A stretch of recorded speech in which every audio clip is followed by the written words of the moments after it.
হুসাইন একবার বিশ্বনবীরে প্রশ্ন করলেন, নানা মানিল আমজাদ ইলাল্লাহ, বলেন তো নানা আল্লাহর কাছে কে বেশি দামি, আপনি নাকি আমি?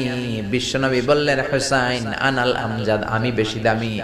হুসাইন বলল, নানা জি আমি মানি না, আনা লা ওয়াফিক, আমি মানি না নানা।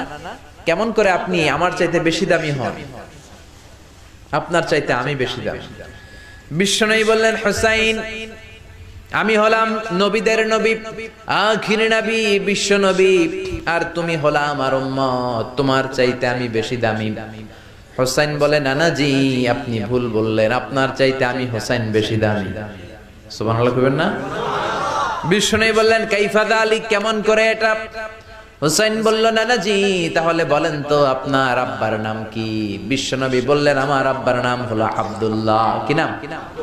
হুসাইন বলেন, আনা খালি আব্দুল্লাহ, লাইসা ক্বাবলাহু ওয়ালা বা'দাহু শাই। খালি আব্দুল্লাহ, সামনেও কোনো টাইটেল নাই, পিছনেও কোনো টাইটেল নাই। আমার আব্বার নাম আপনি জানেন নাকি? আমার আব্বা হলো শেরে খোদা, দুনিয়ার সব কাফির মুশরিকদের জন্য আল্লাহ আমার আব্বারে বাগ বানিয়ে পাঠিয়েছে। আমার আব্বা সাধারণ কোনো মানুষ নয়, বিশ্ব নবীর মেয়ের জামাই। আল্লাহু আকবার। আপনার আব্বা আব্দুল্লাহ কি কোনো নবীর মেয়ের জামাই নাকি? বলেন, আমার আব্বার নাম হলো আলী কাররামাল্লাহু ওয়াজহা।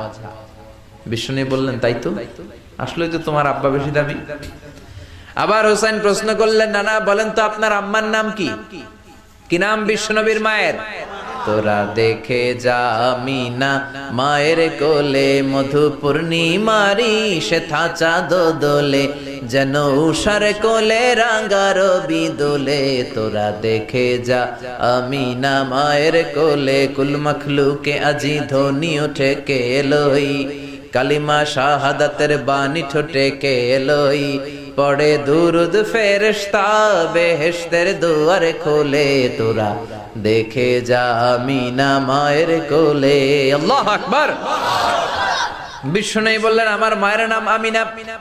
হুসাইন বলল, নানা জি আপনার মায়ের নাম যদি আমিনা হয়, জেনে রাখেন আমার মায়ের নাম হলো ফাতিমা, সাইয়্যিদাতুন নিসাই আহলিল জান্নাহ। জান্নাতে সর্বপ্রথম যেই মহিলাটা ঢুকবেন, ওই মহিলাটা হলো আমার আম্মা জান ফাতিমা। বিশ্বনবী ফাতেমারে এত ভালোবাসতেন, বিশ্বনবী বলতেন যে ফাতেমারে কষ্ট দেয় সেজন্য আমি নবীরে কষ্ট দেয়, আর যে ফাতেমার মনের মধ্যে আনন্দ দেয় সেজন্য আমি নবীরে আনন্দ দেয়। বিশ্বনবী কোন সফরে গেলে সবার শেষে ফাতেমার সাথে দেখা করে বের হতেন, আবার সফর শেষ করে বাড়িতে আসার সময় সবার প্রথম ফাতেমার সাথে দেখা করতেন। ও নানা বলেন তো তাহলে কে দামি, আপনার আম্মা আমেনা নাকি আমার মা ফাতিমা? বিশ্বনবী আর কোনো কথা বলে না। হুসাইন একের পর এক প্রশ্ন বানে নানাকে জর্জরিত করছে, নানা এবার বলেন তো আপনার নানির নাম কি? বিশ্বনবী বললেন, হুসাইন আমার নানির নাম হলো বাররা বিনতে আব্দুল উজ্জা। হুসাইন বলে, না না আপনার নানি বাররা রে কেউ চিনে না। চিনেন আপনারা? অনেকে জানেই না, ওই যে কয় নসিনি, আরা নসিনি দে, আমরা চিনি না বাররা বিনতে আব্দুল উজ্জা। হুসাইন বলে, না না আপনার নানিরে তো কেউ চিনে না, বাররা নামটা কারো মুখস্থ নাই। আমার নানির নাম আপনি জানেন নাকি? আমার নানির নাম হলো খাদিজাতুল কুবরা আত-তাহেরা। একটা মহিলাকে আরশের উপর থেকে আল্লাহ সালাম জানিয়েছেন, ওই মহিলাটাই আমার নানি খাদিজা। বিশ্বনবী খাদিজার এত ভালোবাসতেন, বিশ্বনবী বলতেন, আল্লাহ কিয়ামতের দিন যখন কেউ কাউরে চিনবে না, ওই কঠিন দিনে আমি যেন আমার প্রাণের খাদিজারে ভুলে না যাই। খাদিজা ইন্তেকালের পরে বিশ্বনবী নিজ হাতে দাফন কাফন করলেন, কবরের সামনে দাঁড়িয়ে দোয়া করলেন। দোয়ার পরে সব সাহাবীরা ঘরে ফিরে যায়। আবু বকর বললেন, নবী চলেন ঘরে ফিরে যাই, দাফন শেষ, কাফন শেষ, দোয়াও শেষ। বিশ্বনবী বললেন, না আবু বকর আমি যাব না, তুমি যাও, আমি কবরের সামনে দাঁড়িয়ে থাকবো। যেই মহিলাটাকে এই কবরের মধ্যে আমি শোয়ালাম রে আবু বকর, এই মহিলাটা সাধারণ কোন মহিলা নয়, আমার বিপদের দিনের সঙ্গিনী খাদিজা। মক্কায় এই মহিলাটাই আমার হাতে প্রথমে কালিমা পড়ে ইসলাম ধর্ম গ্রহণ করেছে। মক্কায় কেউ যখন আমারে সাহায্য করে নাই তখন আমার খাদিজা আমারে ভুলে নাই। কেউ যখন আমারে শেল্টার দেয় নাই, সাহায্য করে নাই, খাদিজা আমারে সাহায্য করেছে। মক্কার লোকেরা 3 বছর শিয়াবে আবি তালেবে আমার জেলের মধ্যে রেখেছিল। আমার কলিজার টুকরা বিবি খাদিজা ওই জেলখানার ভিতরে আমার সাথে ছিল। আবু বকর, তোমার মনে চাই তুমি ঘরে ফিরে যাও, আমি এখানে দাঁড়িয়ে থাকবো। আমি দাঁড়িয়ে দাঁড়িয়ে খাদিজার কবরের 3টা প্রশ্নের জবাব আমি বিশ্বনবী নিজে দিয়ে তারপরে ঘরে ফিরে যাব রে আবু বকর। সাইয়েদনা জিবরাইল এসে বললেন, ইয়া রাসূলুল্লাহ, ইয়া হাবিবাল্লাহ, দাঁড়িয়ে থাকার দরকার নাই, আপনি ঘরে ফিরে যান।